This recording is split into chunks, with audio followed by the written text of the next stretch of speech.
7 ways to control your emotions before they control you. Number 1. Pause before you react. In the heat of a challenging moment, our first instinct is often a knee-jerk, emotional reaction. It's a primal response, a surge of adrenaline designed for survival. But in our modern world, this impulsive reaction can often do more harm than good, leading to words we regret and actions we wish we could take back. The key to mastering these moments lies in creating a small, intentional gap between the trigger and your response. This space, however brief, is where your power lies. When you feel that rush of emotion, anger, frustration, or anxiety, don't immediately speak or act. Instead, consciously hit the pause button. This simple act interrupts the emotional hijack and allows the more rational part of your brain to catch up. It's the difference between being a prisoner of your impulse and the architect of your response. Take a slow, deep breath. Feel the air fill your lungs, and then release it just as slowly. This physical action sends a powerful signal to your nervous system to calm down. Count to 10. Take a sip of water. By giving yourself just a few seconds, you reclaim control. You move from a state of reactive defense to one of thoughtful engagement, ensuring your next move is one you choose with clarity and intention. Number 2. Name what you're feeling. Don't just say, "I'm having a bad day." Ask yourself, am I angry, afraid, jealous, hurt? Naming the emotion makes it easier to understand and manage. Number 3. Separate facts from assumptions. Our brains are natural storytellers, constantly trying to make sense of the world by filling in the gaps. But this powerful instinct can lead us astray, especially when we're feeling stressed or uncertain. We often mistake our interpretations for objective reality, which can trigger a cascade of unnecessary negative emotions.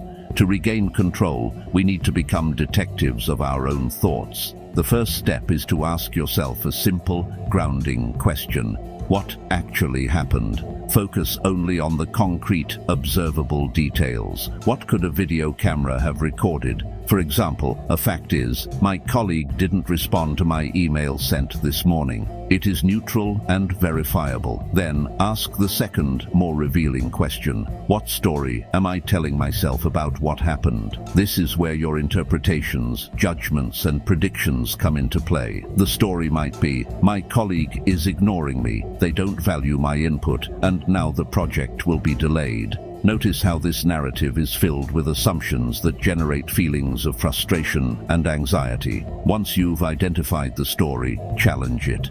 Are there other possible explanations? Perhaps your colleague is in back-to-back meetings or dealing with an urgent personal matter. By consciously separating the stark facts from the colorful stories we create, you can see the situation more clearly. This simple practice allows you to choose a response based on reality, not on an emotional interpretation that the facts alone don't justify. Number 4. Control what you can. You cannot control other people's behavior. You cannot control the past, but you can control your response. Focus your energy there. Number 5. Don't make permanent decisions during temporary emotions. Anger can make you want to burn bridges. Fear can make you quit. Wait until you're calm before making major decisions. Number 6. Move your body. Walk, exercise, breathe deeply. Physical movement can help you break the cycle of emotional tension and give your mind space to reset.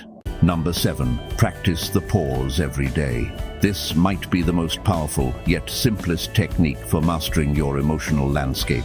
The pause is your secret weapon against impulsivity. It's a deliberate, conscious moment of stillness you create between a trigger and your reaction. Think of it as a mental circuit breaker, giving you a precious window of time to prevent an emotional overload from causing a system-wide shutdown or a damaging power surge. Emotional control isn't a superpower you suddenly discover during your worst moment. It's a muscle, and it's built beforehand through consistent daily training. You wouldn't expect to lift a heavy weight without ever going to the gym, and emotional resilience works the same way. It's forged in the small, seemingly insignificant moments of your day-to-day life. Practice pausing before you answer a slightly annoying email. Take a single, deep breath before you respond to a question that puts you on the spot. Wait 5 seconds before hitting send on a text message. These are your daily reps. Each micro pause strengthens your ability to remain centered when the stakes are much higher. The goal isn't to become emotionless, a stoic robot devoid of feeling. That's not strength. It's suppression, and suppressed emotions always find a way to erupt later, often with more force. The true objective is far more nuanced and powerful. It's to feel everything, the anger, the joy, the frustration, the anxiety, without allowing every feeling to hijack your behavior and dictate your actions. The pause allows you to observe the emotion as a piece of internal data, rather than being consumed by it as an absolute truth.